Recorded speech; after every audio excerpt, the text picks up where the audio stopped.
দর্শক, একটা সুন্দর স্মৃতি মনে পড়ে গেল।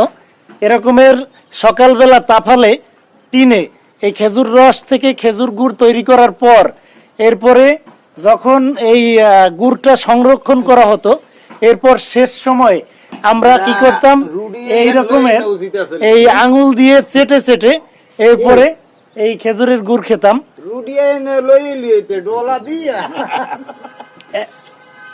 হলার বলা খাও না খাও, হলার বলা খাও। এটা হলো আমার বউ।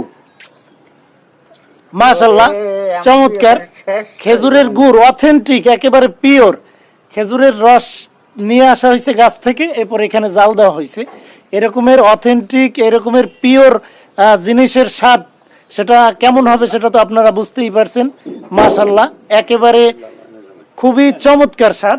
এই দেখেন আমার পাশাপাশি এখানে ওরাও আছে, ওরা এই কিন্তু এই টিন থেকে এই খেজুরের গুড় খাইতেছে। উমর কয় না, উমর কাজী বুঝলাম।